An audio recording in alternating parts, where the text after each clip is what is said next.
A gente estava precisando, inclusive, de um toque feminino na rádio. E agora vamos ter 2. Porque, além do programa Viu Inocência ser apresentado pela Marina Valente, também, às segundas-feiras, nesse dia, a partir de novembro, nós vamos também contar com a honrosa presença da professora Sandra Helena, que vai reforçar aqui o nosso time de comentaristas.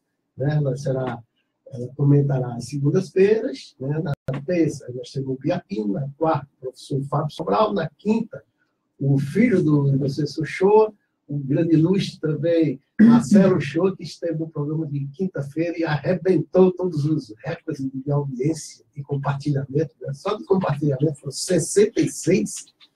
E na sexta-feira, o nosso querido padre Hermano, completando assim um time de comentários. Mas, muito bem, vamos começar o programa de hoje, começando pelo bom dia, né? Você Shoa, depois a Marina, aqui, saudar os nossos ouvintes. Bom dia, Júlio, bom dia, Marina, bom dia, Jonathan Neto, bom dia, Esdras, bom dia, ouvintes e as pessoas que estão vendo aqui o programa.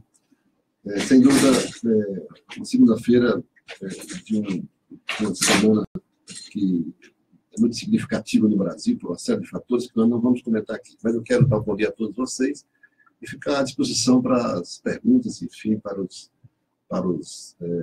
comentários que forem necessários. Daqui a pouco nós vamos conversar com você Shoa a respeito da Revolução Russa. Ele é um estudioso do assunto e acredito que vai dar muitas informações aqui para os nossos ouvintes e espectadores. Bom dia, Marina, prazer tê-la aqui. Bom dia, Souza, bom dia, Jonathan, bom dia, Inocêncio, bom dia aos ouvintes, bom dia àqueles que nos acompanham via Facebook. É uma semana que, para mim, é muito importante, porque eu estou entrando mais profundamente no time da democracia participativa e popular, e aí eu estou muito feliz de estar fazendo parte desse time, que vem com uma rádio que está se renovando, né? O estúdio já está com novidade, a gente vem com novidade agora no site, novidade nas páginas do Facebook da Atitude Popular. Então, muitas novidades pela frente que se iniciam nessa semana. Muito bem, Marina. Com certeza, a sua vinda ao Democracia no Ar, esse programa vai enriquecer, como também a Web Rádio Atitude Popular. E nós, hoje, digamos assim, estamos fazendo uma prévia, né? Para o pessoal já ir se acostumando com a sua voz, e a partir de amanhã apresentará todos os dias o Democracia no Ar. E não sei se Shoa, é uma honra tê-lo aqui novamente no estúdio. E o assunto de hoje é um assunto que eu diria que interessa à humanidade, não apenas aos cearenses, nem aos brasileiros.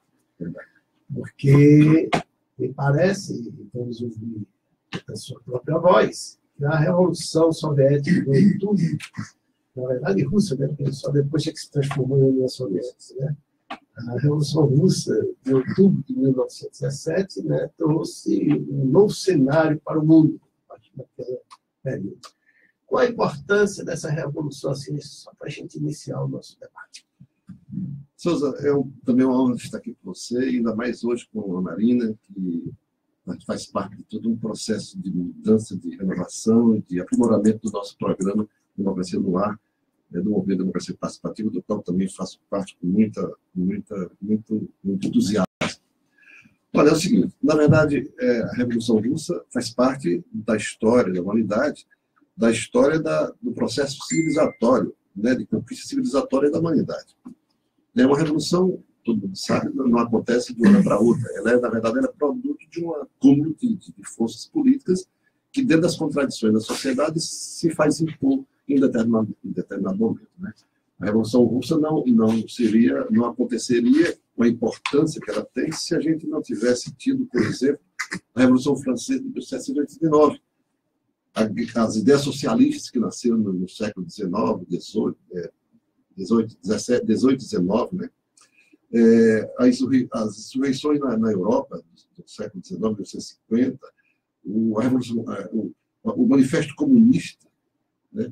O Manifesto Comunista de 1848, a encíclica Renovaram, que é de 1891, do Papa Leão XIII, que também tratou dessas questões sociais, teve uma importância imensa nesse processo todo. A Comuna de Paris, de 1871, né? Enfim, a Revolução Mexicana de 1910, que foi a primeira Constituição que colocou nos seus artigos, no seu texto, direitos trabalhistas. Tem uma importância imensa a Constituição mexicana de 1910.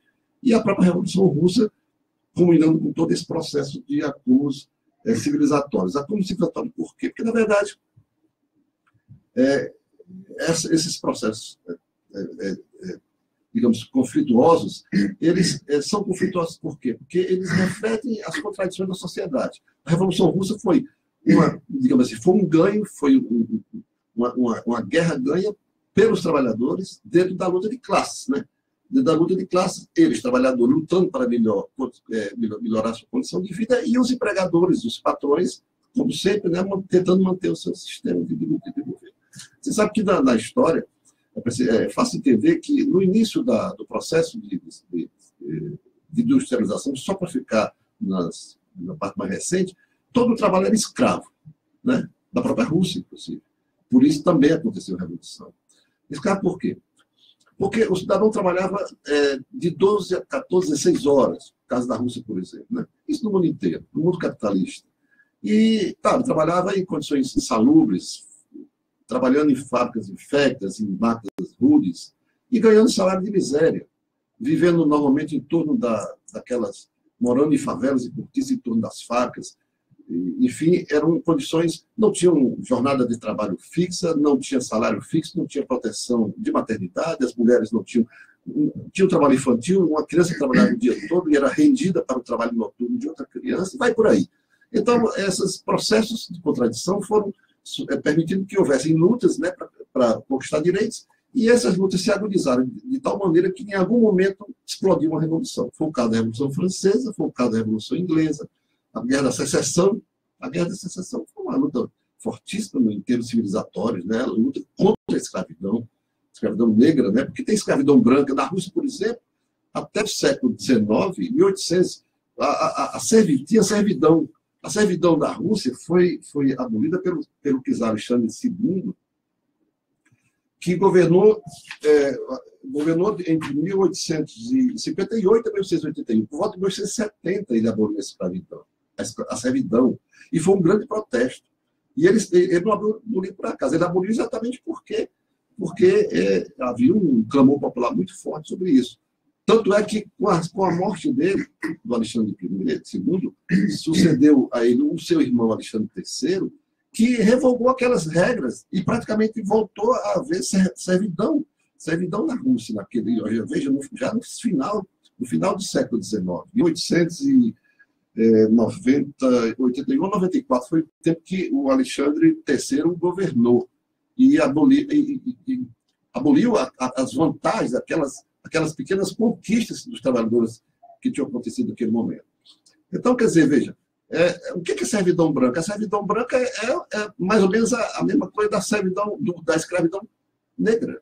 Né? O cidadão trabalhava na propriedade de outro e era servo, era dono, ele era parte da propriedade.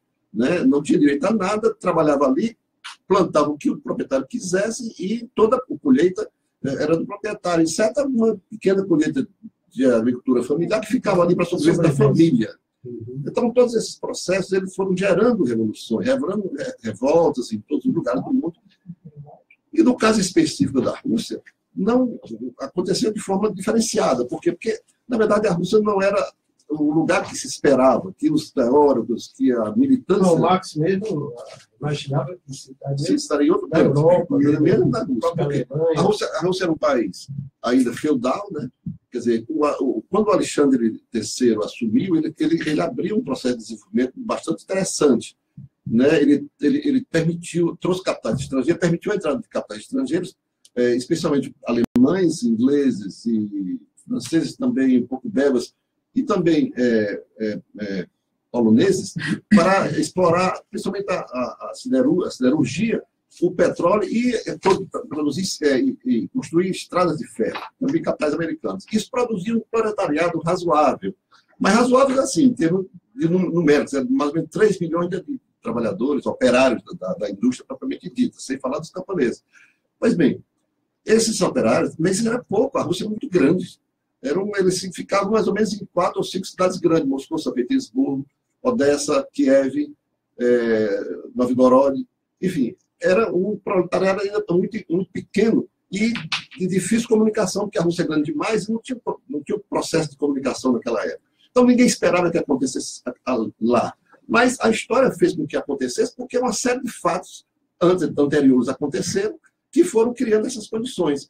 E o partido bolchevique, né, os bolcheviques tiveram a compreensão de que o momento para fazer a tomada do poder era aquele e tiveram coragem e fizeram completamente. Teve, na verdade, um desses episódios que virou, inclusive, tema de música, né, e que se fala muito, mas eu acho que ainda o movimento sindical, o movimento social, tem pouco conhecimento dele, que é o episódio do Domingo Sangrento, não é? Sim. E aí eu queria que você pudesse falar um pouco para a gente sobre isso, eu falava naquele momento. Isso, Marina. Eu falava que o processo revolucionário, como qualquer processo enfim, de sublevação, ou mesmo de uma simples greve, ou num movimento pacifista, ele é acumulado, é um acúmulo de outras coisas.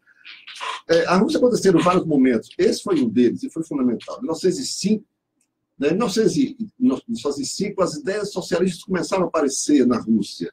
O Partido Operário Social Democrata Russo não era Partido Comunista, para Partido Operário Social Democrata Russo, que tinha sido construído, tinha sido fundado no exílio, lá na Bielorrússia, em Minsk, em 1898, ainda estava muito incipiente. Aliás, ele praticamente não existiu, até o segundo, que já foi em 1902 na Inglaterra, porque todos foram presos naquele primeiro momento, lá em Minsk, na criação, e praticamente não teve resultado concreto. O segundo, em 1902, já com o Lenin à frente, né, o Lenin, Trotsky e alguns outros exilados, criaram, na verdade, foi ali a criação, provavelmente, do Partido Operário Social-Democrata Russo no exílio.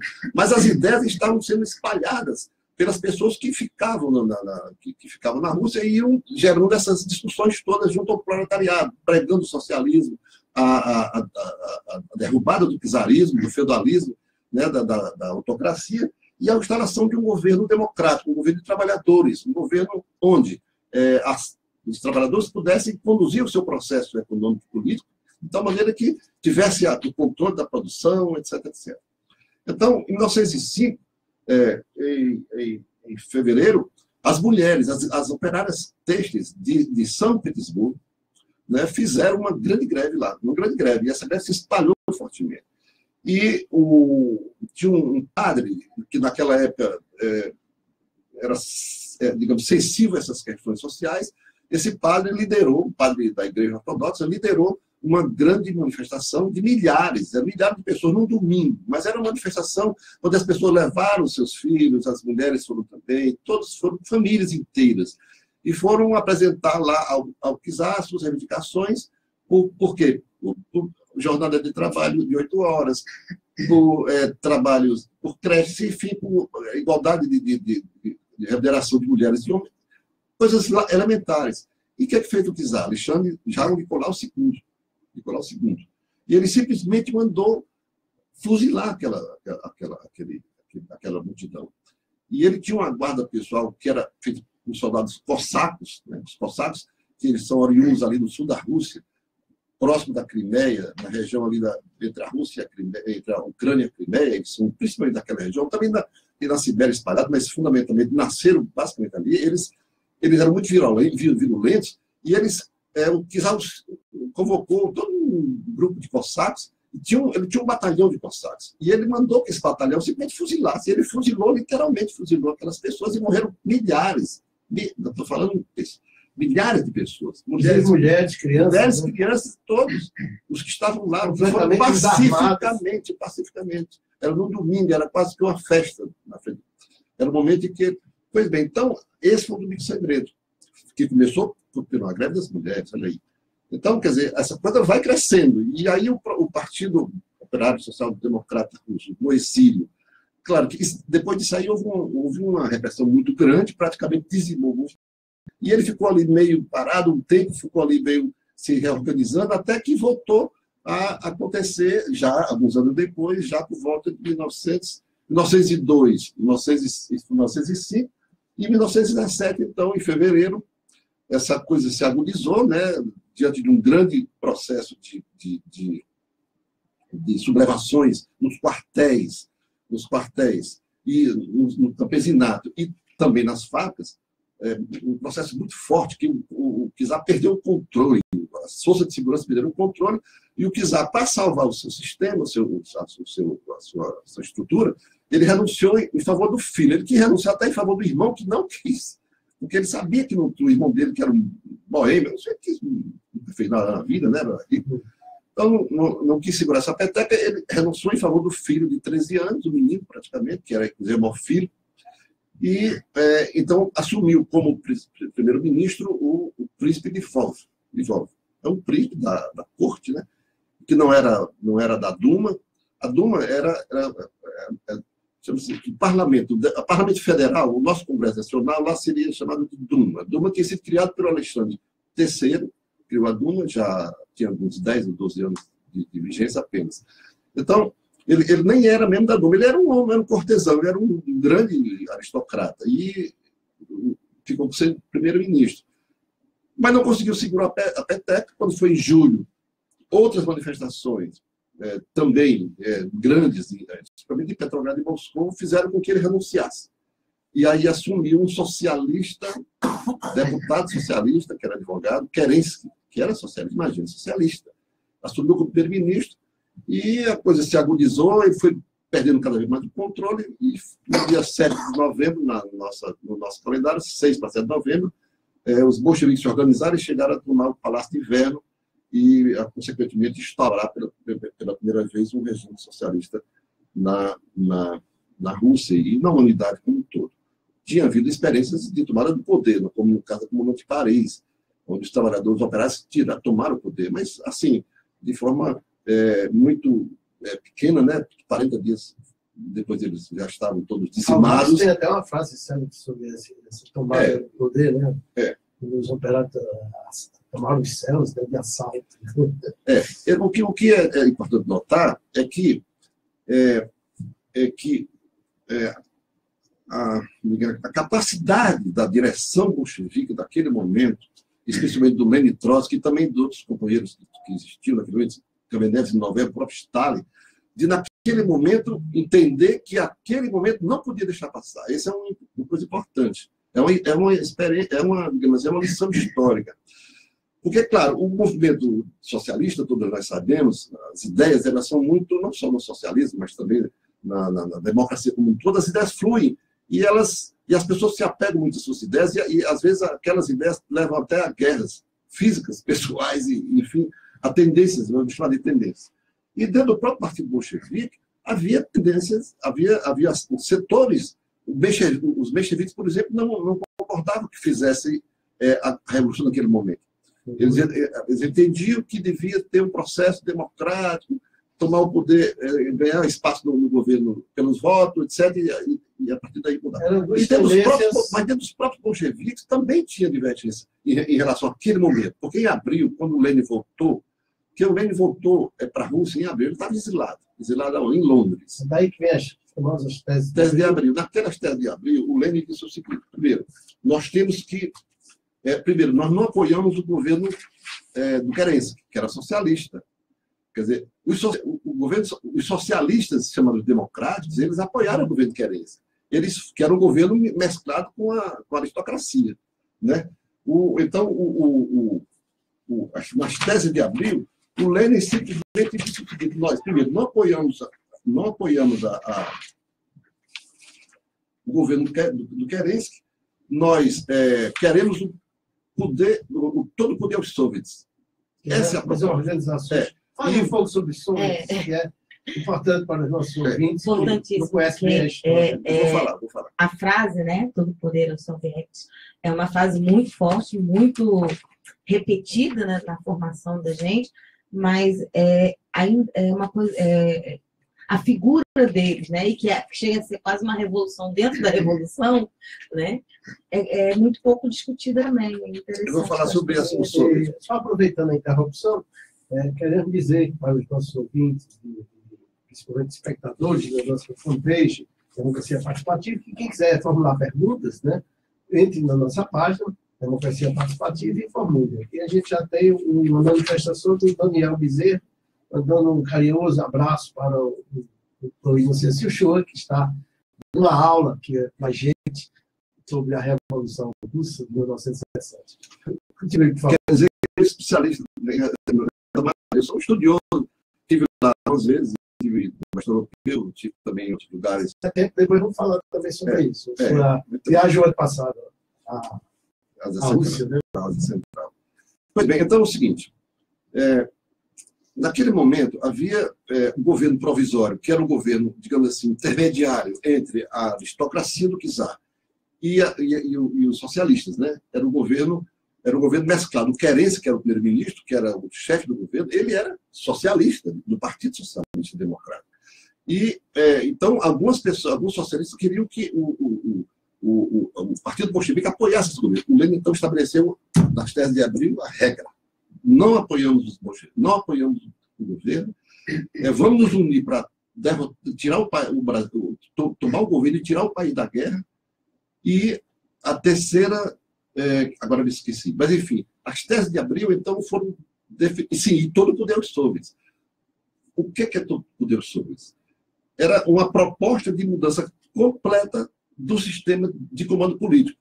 Porque até então tinha o quê? O governo era composto do executivo, que era o czar, que depois passou, com a renúncia dele, passou a ser executado pelo primeiro-ministro, e tinha a Duma. A Duma que era o parlamento federal deles. Né? Mas então, esses eram e tinha os governadores gerais e os prefeitos de capital. Tipo prefeito de capital, digamos, vamos chamar de governador, de prefeito de capital. Então, o Lenin disse, essa estrutura não nos serve mais. Nós vamos assumir o poder e vamos dar todo o poder aos soviets. Os soviets eram os pequenos parlamentos em cada cidade, compostos de quê? De trabalhadores, operários, soldados e camponeses. Né? Os soviets foram criados no início do século, em 1917, por volta de 1917, foi criado o primeiro soviet em uma cidade próximo de Moscou, numa cidade chamada Pulkovo, onde havia uma grande fábrica, uma grande indústria. E nesta cidade, os trabalhadores criaram, da cabeça deles, que era o soviet, que era composto de operários eleitos, operários e camponeses eleitos, e foi uma experiência, digamos assim, de parlamento popular que estava dando certo, porque naquele momento político os trabalhadores tinham muita força em relação aos patrões naquela cidade. Depois foi criado o primeiro soviet de Petrogrado, né? São Petersburgo, na época, chamava-se Petrogrado, cidade de Pedro, que foi fundada por Pedro o Grande, primeiro Pedro o Grande. E, aliás, o primeiro presidente do soviet de Petrogrado foi Trotsky, antes de ir para o segundo descida dele. Pois bem, então ele disse assim, nós vamos revogar esse poder de Duma, não vai ter mais negócio de Duma, vai ter agora o governo de trabalhadores. Então, nós vamos entregar aos soviets, ao parlamento, ao colegiado de soviets, né, a definição das políticas a serem aplicadas. Tanto que depois, quando os bolcheviques chegaram no governo, no dia 7 de novembro, a partir daí, foi criado o Conselho, o Congresso de Soviets, de toda a Rússia. Este congresso passou a ser responsável pelos trabalhos da antiga Duma. Quer dizer, no caso, ele substituiu, dissolveu a Duma, instalou um novo pelo Congresso todos os soviets da Rússia. Então, todos os soviets de todas as cidades onde tivesse, eles elegiam delegados para este congresso, e este congresso dizia as políticas macro, definia as políticas. E quem aplicava essas políticas, aí sim, o Conselho de Comissariado do Povo, que foi criado também no primeiro momento, logo depois da Revolução. Né? Então foram criados como se fosse o presidente de ministérios. Só que, aliás, foi até uma Conselho de Comissário do Povo, e também uma proposta do Trotsky. E ele foi criado, né, com o Lenin na presidência e com diversas ministérios que chamavam-se Comissário do Povo. Comissário do Povo para a Educação, do Nachas. Comissário do Povo para Assuntos Militares, Trotsky. Comissário do Povo para as Nacionalidades, Stalin. Comissário a própria mulher do Lenin, a Nadeja Krupskaya, não foi comissária, mas ela tinha exercido um importante cargo na educação, porque ela era pedagoga e educadora. Inclusive, fez uma coisa muito interessante, foi criar as bibliotecas flutuantes. Ela tinha toda uma visão de educação muito, muito profunda para aquele período. Né? Ela enxergava além na figura. Exatamente. Porque nós vamos ter que fazer um pequeno intervalo. Não saiam daí, não deixem de ficar assistindo a nossa fanpage, Democracia Participativa, e não deixem de estar sintonizados com uma das emissoras que transmite, neste momento, para uma Democracia no Ar, porque já a gente volta com o Inocêncio Uchoa, dando essa aula importante sobre a história da Revolução Socialista da Rússia de 1917. Com ele, Jonathan Neto, para poder fazer esse pequeno intervalo para agradecermos aos nossos patrocinadores. Democracia no Ar! É rapidinho mesmo, apenas para agradecer a você que está aí do outro lado, conferindo, vendo, participando, interagindo com a gente, curtindo esse programa Democracia no Ar, que é um espaço dos movimentos sociais do Ceará. Temos o apoio cultural da AFPNB, Mova-se, Sintaf, Sinfarce, o Show Advogados Associados e Sintigrace.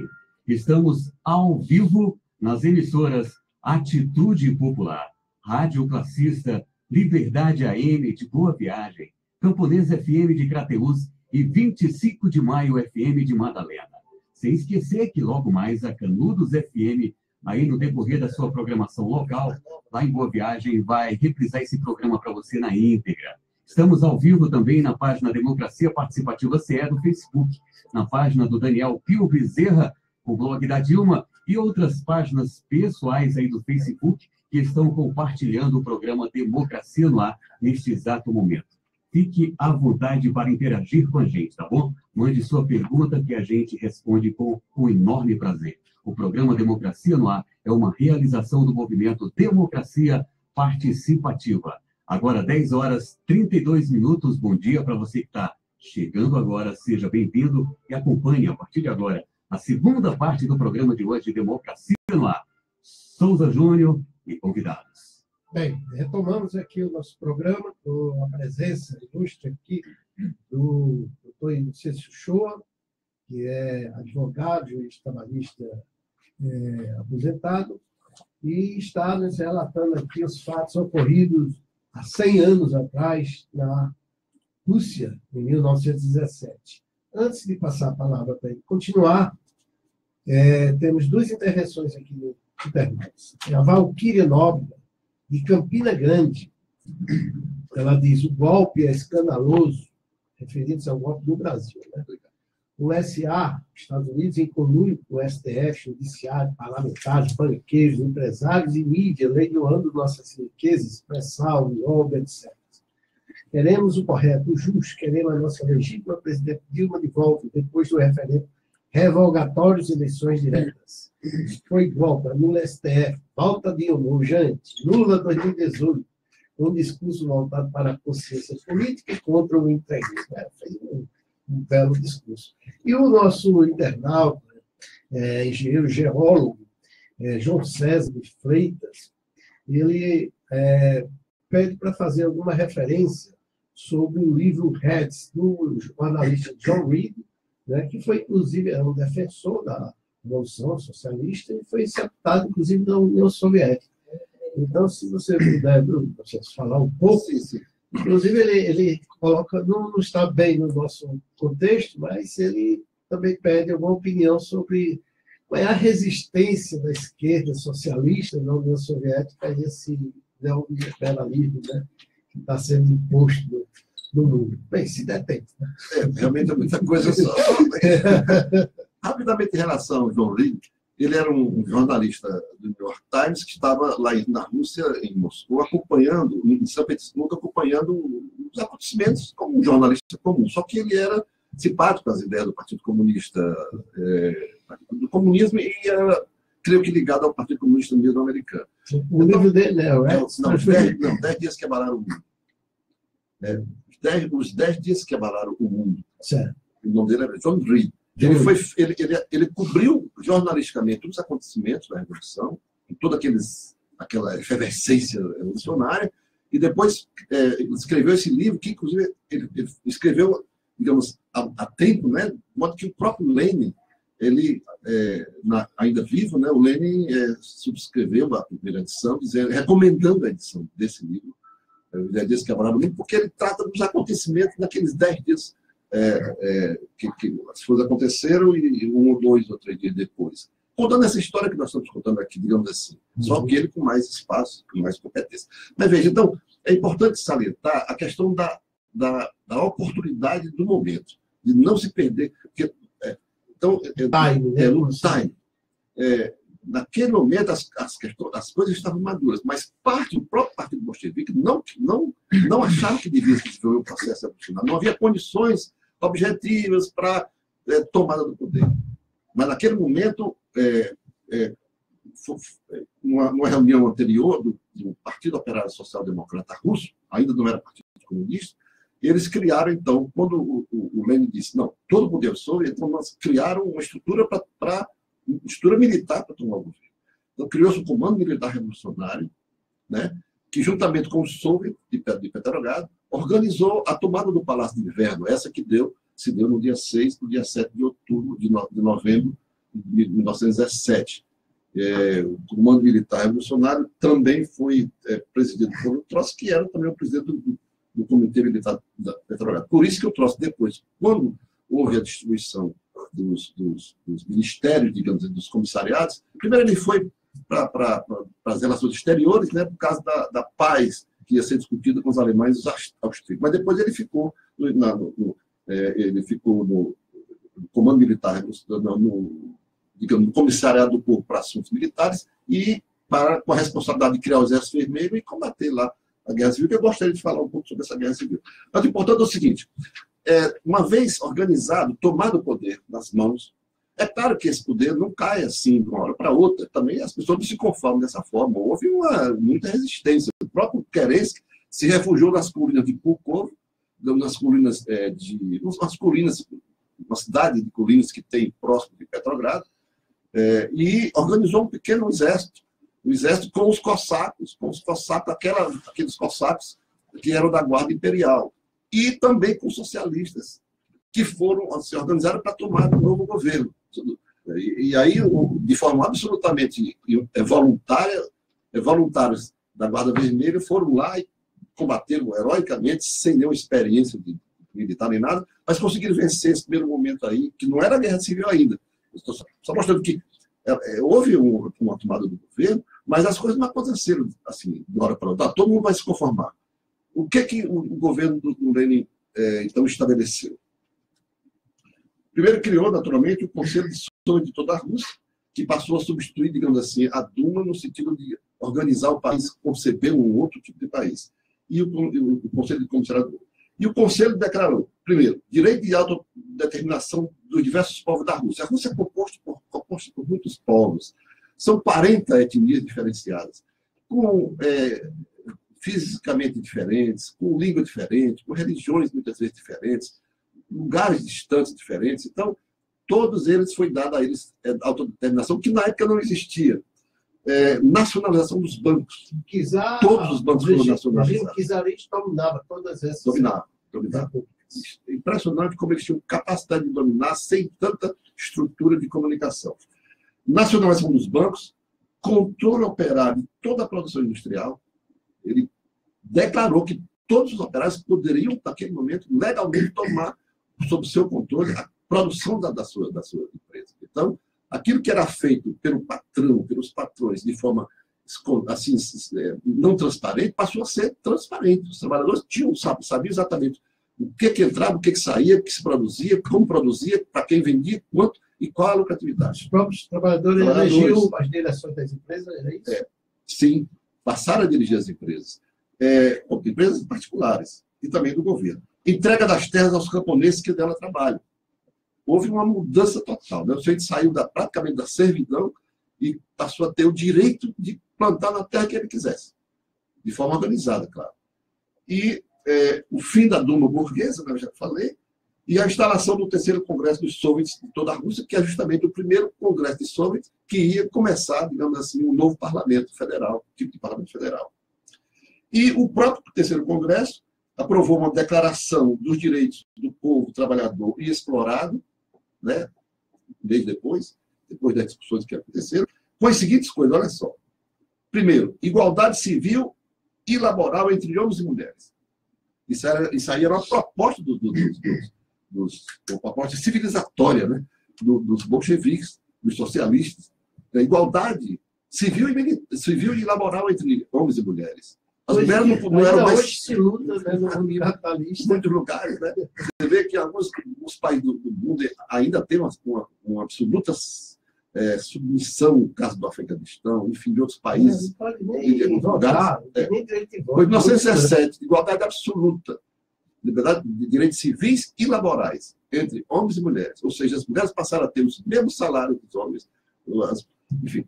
2, jornada laboral de 8 horas. Essa era uma grande reivindicação do movimento trabalhador mundial, né? Já tinha havido muita greve nos Estados Unidos, em outros lugares da Europa, enfim, na Alemanha, em outros lugares, mas foi na Rússia onde primeiro se formalizou, por lei, as 8 horas de trabalho, por lei pela Constituição, né? Colocado na Constituição, a jornada laboral, que na época ia de 12, 13, 14, 15, 16 horas, eu já falei antes. Fim do trabalho infantil. Não tem mais trabalho infantil. O trabalho infantil é crime a partir daqui. A não ser a partir de 14 anos, como estagiário, mais ou menos deve ser uma coisa mais ou menos como existe hoje nos países civilizados, né? 14 a 16 anos como estagiário e a partir daí com carteira assinada e tal. Proteção à mulher trabalhadora e em sua maternidade. E mais, educação pública gratuita em todo o segundo grau. As pessoas nem sequer tinham educação, nem sequer. A burguesia estava tranquila, os culatos, os grandes proprietários estavam tranquilos, porque colocavam seus filhos nos colégios privados, geralmente eram colégios religiosos, luteranos, etc. Mas o povo, na verdade, praticamente não tinha educação pública. Saúde pública também para todos, como direito. Foi estabelecido pelo Conselho de Sonhos. E até mesmo o programa habitacional. Quer dizer, foi estabelecido essa política, quer dizer, dado esse comando. E daí, evidentemente, que foram desenvolvidas as políticas públicas e cada ministério para atender a essas reivindicações. Então, por isso que eu digo, a Revolução Russa foi um momento importante porque foi um upgrade, quer dizer, foi um avanço do movimento civilizatório mundial e que vinha se expressando em diversas lutas em diversos lugares. Não se pensava que acontecesse na Rússia, por conta dessa precariedade, é um proletariado pequeno, 3 milhões mais ou menos de trabalhadores, espalhados por 6 ou 7 grandes cidades, o resto da Rússia é muito grande. E se esperava que fosse mais na Alemanha, que era um país que tinha um operariado muito forte desenvolvido, ou mesmo na Polônia, na Bélgica, né? Na Polônia, na própria França e na Inglaterra, principalmente, né? Aconteceu na Rússia. Em razão de quê? Em razão desses fatores. Mas os políticos bolcheviques tiveram a capacidade de perceber que aquele momento era possível. E conseguiram, porque tiveram coragem também de enfrentar. E enfrentaram e deram certo. E aí veio todo um processo de ajustes, né? de modernização, que se alonga por muito tempo.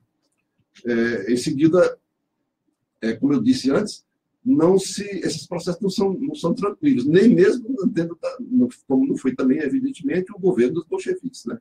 Houve rebelião de toda a ordem. Havia uma insatisfação já na Revolução muito grande dentro dos quartéis, porque a Rússia estava dentro de uma guerra, uma guerra que estava sendo consumindo milhões de pessoas, todos os recursos dos exércitos estavam sem armas, sem nada.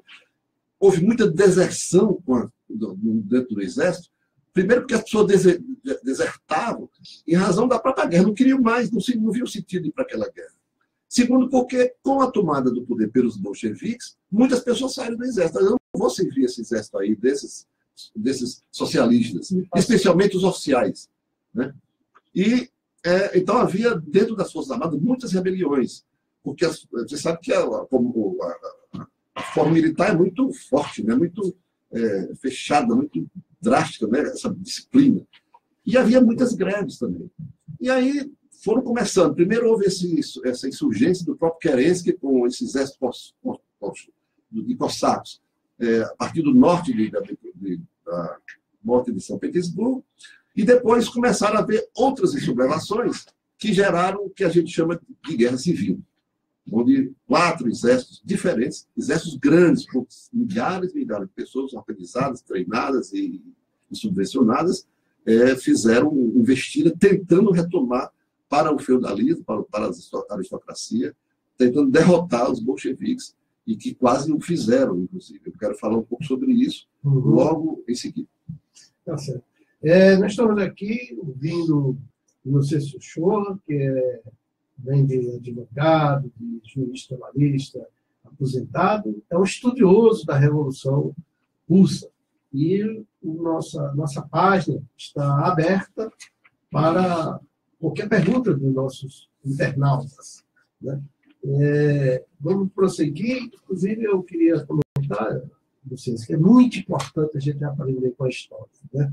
E quando a gente vê que há 100 anos atrás houve conquista com igualdade de direitos entre homens e mulheres, né? Tanto direitos civis como trabalhistas, fim do trabalho infantil, né? Eliminação por completo da servidão, né? Passando a ter direitos como 8 horas de jornada de trabalho, né? dos trabalhadores, e aqui a gente olha para o nosso país, que parece estar regredindo há mais de 100 anos. A gente fala muito regressão a 1943, né? Mas a regressão é mais de 100 anos, se comparar com a Rússia no início. Inclusive, uma regressão da compreensão desse processo histórico. Né? Queria até que você fizesse essa observação, Inocêncio. O que é, na verdade, o comunismo, inclusive a diferença entre comunismo, né, e socialismo, porque as pessoas, inclusive, vêm usando a palavra comunismo para denominar tudo, né? E sempre envolta com muito ódio, com muito preconceito, um sentimento até, inclusive, meio fascista em relação ao que seria o comunismo e o que seria o socialismo e exatamente que tipo de regime nós tivemos na União Soviética, né, e que foi implementado após a Revolução. Citando só essas conquistas, para a gente fazer um paralelo, né, com a realidade hoje no Brasil, e até com outros países, né? Por exemplo, a reforma agrária foi feita 100 anos atrás na Rússia, né? Em diversos países capitalistas. E A reforma agrária nos Estados Unidos, e aqui até hoje é o latifúndio que manda. É o tipo de programa E é esse latifúndio que quer voltar à escravidão. Ele foi um dos representantes da bancada ruralista, e isso o governo admitiu abertamente, né? E aquela portaria que praticamente aniquila, elimina a fiscalização do trabalho escravo ou em condições análogas à escravidão, né?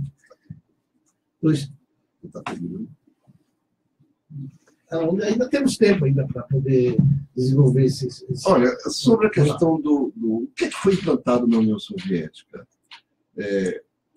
Foi implantado um governo de trabalhadores, operários, camponeses e soldados e marinheiros. Esse era o núcleo, era o centro, o conteúdo do governo. O nome que se dá a isso era o governo socialista. Por quê? Porque socializava os meios de produção, socializava as oportunidades também. Algo que foi seguido, em parte, por todos os países capitalistas que cresceram na Europa, né?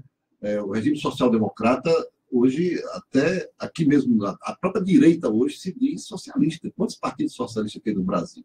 Tem o Partido Socialista Brasileiro, o Partido Socialista, o PSDB, Partido Social da Democracia, e vai por aí. Tem muito partido se dizendo socialista. Mas o socialismo é esse, é o governo, do governo onde os trabalhadores é o governo onde, digamos assim, que socializa as oportunidades, tanto econômicas como políticas e como civis, né? Oportunidade de ensino, oportunidade de habitação, é um estágio civilizatório na humanidade. É importante a luta pelo socialismo.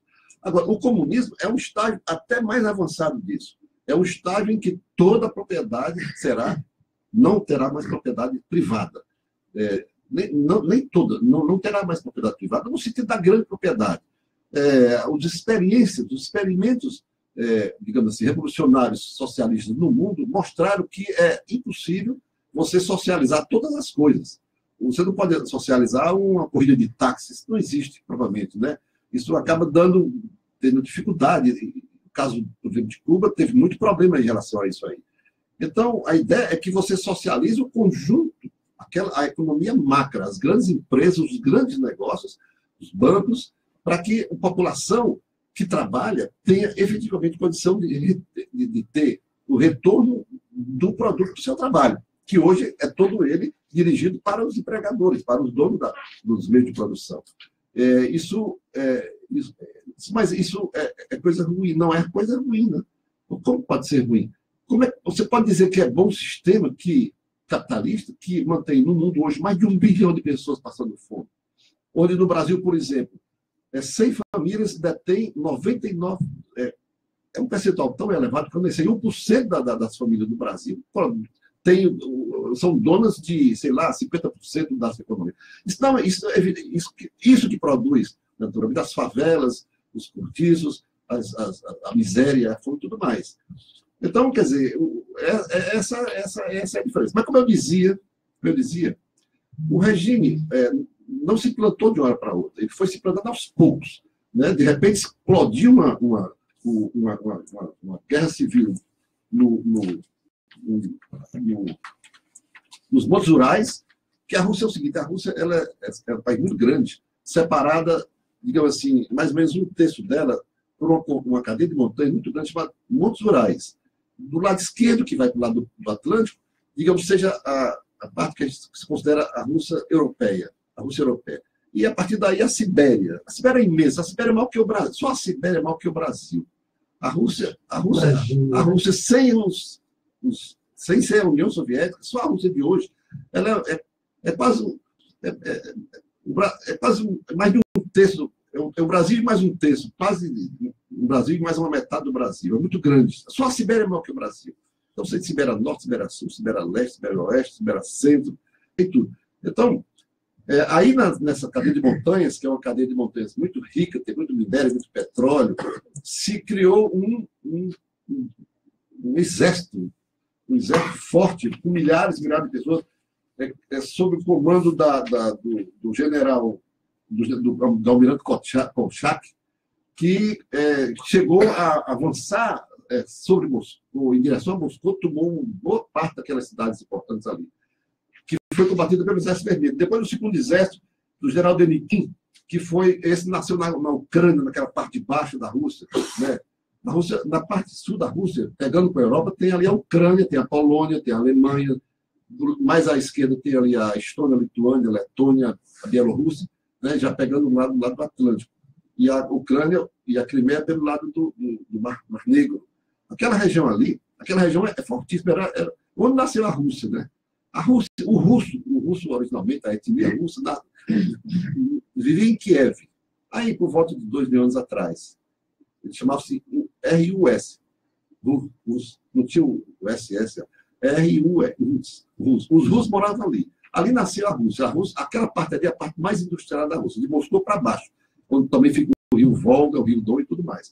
Então, ali surgiu um exército revolucionário, um exército branco, que chama branco, que dava roupa branca, extremamente forte e virulento também. Também foi combatido. Isso quase ao mesmo tempo. E depois, um outro exército, o terceiro exército, que foi do general Yudenich, que foi na Estônia, já nessa parte da Estônia, Lituânia, Letônia. Esses exércitos contra a Revolução. Contra a Revolução. E bem armados, porque eram apoiados pela Inglaterra, pela França, pela Polônia, pela Alemanha, pelo Japão. E, por fim, o exército do general Vrange, que era especificamente na Crimeia. A Crimeia é uma região bem emblemática, teve até uma guerra. Não dá para falar sobre isso aqui agora, porque é muito pouco tempo. Mas, enfim, precisou vencer esses exércitos aí. E também os exércitos verdes, porque o exército verde eram aqueles doidos que apareciam por aí, que juntavam 3, 4 mil soldados aí, cossacos, ciganos, gente que saía da guerra, desertores, anarquistas, gente expressa que também queriam tomar o poder em algum lugar e tomavam o poder. E precisavam cuidar desse povo também. Então, o exército vermelho chegava. Aproveitando a estabilidade. A estabilidade não foi fácil, não foi fácil. Chegou um momento em que a situação estava mesmo. Por exemplo, teve esse exército do almirante Kolchak, por exemplo, ele tomou uma região perto de Moscou, que se ele ganhasse se ele mantivesse aquela região na mão, praticamente o processo revolucionário seria sucumbido.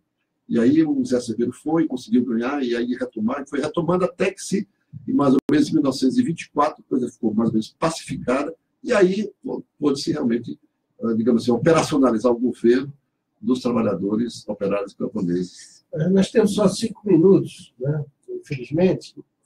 Poderia responder, trazendo um pouco mais para frente, né, a história.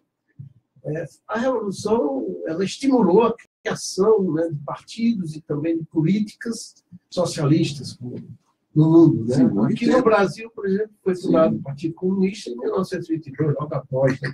Eu acredito que isso tenha ocorrido em todo mundo. Né? Sim, claro, a Revolução Russa digamos assim, ela estimulou a criação, não só a criação dos partidos, mas estimulou a movimentação dos trabalhadores, né? Deu mais confiança aos trabalhadores que era possível chegar aí no governo, que era possível criar um sistema que lhe favorecesse. E por isso que a coisa avançou, né? Já em 1919, 3 países eram socialistas, a própria Rússia, a Ucrânia e a Estônia, eram países declaradamente socialistas. E ali tinham aqueles países do Báltico, que eu falei um pouco antes, que depois eram repúblicas independentes, mas depois se incorporaram à República Socialista. E depois da Segunda Guerra Mundial, o quadro mudou completamente. Né? Na Segunda Guerra Mundial, depois da Segunda Guerra Mundial, vários países se tornaram socialistas, né? Hungria, Bulgária, a Alemanha Oriental uma parte, né? Enfim, toda aquela parte dos Balcãs, a própria Albânia, eu estive lá na Albânia, até olhei se o farol estava ainda aceso. Albânia. Roger. Então, a parte do leste, da Ásia Central, né? Uzbequistão, Quirguistão, Cazaquistão, Turcomenistão, Tadiquistão. Então, todas são situações geográficas, são países, povos que se instalaram como regime socialista, né? Foi um avançou a partir da Rússia. E também a Revolução Chinesa, né? Aí na década de 30, com Mao Tse-tung e tal. Claro que essas revoluções, toda revolução ela é traumática, é um processo traumático. A Revolução Francesa, para quem gosta dela, o que é que ela fez? Ela matou muita gente, ela fuzilou muita gente. Também matou muita gente. A Revolução Americana também, a Guerra de Secessão matou muita gente. Não foi só a Revolução Russa, não, todas, porque é um processo traumático. No caso, era justa por quê? Porque era um processo de avanço civilizatório. Era a luta dos pequenos para conseguir melhorar a situação, não individualmente, para proteger uma ou outra nação, ou não para proteger um ou outro grupo econômico, ou os grupos econômicos, para proteger o conjunto da população. E o resultado foi excelente. Só que, ao longo do tempo, por uma série de motivos que, infelizmente, não dá para tratar aqui, essa coisa acabou desandando, né? Teve a Segunda Guerra Mundial, a Rússia saiu da Segunda Guerra Mundial como grande vencedora da guerra, né? E depois, naquele momento, ela estava super armada, super estruturada, né? Conseguiu colocar o primeiro homem na Lua. Perdido mais de 20 milhões, né? 22 milhões de pessoas. 22 milhões. Colocou o primeiro satélite, né? O primeiro Sputnik lá no espaço, né? Colocou o primeiro homem na órbita, né? Da Terra, fora da órbita dele, o Yuri Gagarin. E cresceu bastante. Mas uma série de circunstâncias, né, de natureza econômica e política fizeram com que houvesse digamos assim, um envelhecimento dessa estrutura e, ao mesmo tempo, que houve um avanço no aprimoramento do sistema capitalista. E chegou ao ponto que acabou com o derrube da União Soviética e, consequentemente, há uma certa hegemonização do próprio Estados Unidos como líder do bloco capitalista. Pois bem, eu quero aproveitar já que você está falando sobre essa questão, né, depois da criação, principalmente depois da Segunda Guerra, houve crescimento, mas depois, ao longo do tempo, houve um envelhecimento e tem várias causas. Sobre esse assunto, você toparia voltar aqui, vai estar, né, em Fortaleza, na próxima segunda-feira, porque toda segunda a gente está dedicando a debater este tema, né, sobre a Revolução Socialista. E existem vários aspectos que precisam ser, não só fatos históricos, mas também aspectos que precisam ser interpretados, né, sobre o que aconteceu, não só a Revolução, mas por que a União Soviética deixou de ser União Soviética, né, e passou a ter um outro sistema, né, todas as repúblicas socialistas, né, por que retornou ao capitalismo. Então, são grandes questões e eu queria saber se a gente já pode formular esse convite para segunda-feira próxima. Sim, claro, eu fico sempre à disposição para conversar, sempre que possa ajudar em alguma forma a compreensão das pessoas. Eu, inclusive, estive numa região muito que sofreu muito em relação à questão da União Soviética. Eu estive no Gulag, lá no Cazaquistão. No Cazaquistão. Eu estive no ano passado naquela parte que se chama na Ásia Central. Uzbequistão, Quirguistão, Cazaquistão, Turcomenistão e Tadiquistão. Quer dizer, logo que essas minhas viagens são todas puxadas por mim mesmo. Eu estou fazendo um convite aqui não da Marina, porque é ela que vai apresentar na próxima segunda. E eu tenho outras curiosidades também. Eu adoro estudar sobre o construtivismo russo, que a arte russa influenciou a arte de uma forma geral, sobre Tesla, né, que era um visionário, muitas coisas, criava ferramentas tecnológicas que nem a tecnologia da época estava à altura dele. Esses outros fatores, né, que são talvez considerados mais secundários, mas que estão a dinâmica humana da Revolução e que eu acho que são interessantíssimos, muito ricos da gente conversar. Pois bem, infelizmente nós vamos ter que encerrar o programa por hoje e quero, desde já, convidar todos os nossos ouvintes, espectadores, para amanhã, no mesmo horário, 10 horas. Quem vai comandar o programa a partir de amanhã é a nossa Marina Valente, jornalista, que aqui está conosco, nos brindando aqui, já para os ouvintes irem se acostumando com sua voz e com sua presença através do Facebook. Né? E o Inocêncio Shoa, que acaba de nos dar uma aula e vai prosseguir na próxima segunda-feira. Se você encontrar alguém mais adequado. Não tem jeito nenhum. A gente está ouvindo aqui. Mas que pode acontecer trazer mais uma pessoa para fazer uma espécie de debate aqui. Mas fiquem todos, obrigado a todas e todos, né, pela audiência. Amanhã a gente volta, não, Marina Valente volta, né, Marina? E até amanhã, o famoso, né? E até amanhã a gente espera vocês. E para encerrar o programa de hoje, Atitude Popular, a nossa voz de ouro aqui da Web Rádio, Jonathan Neto.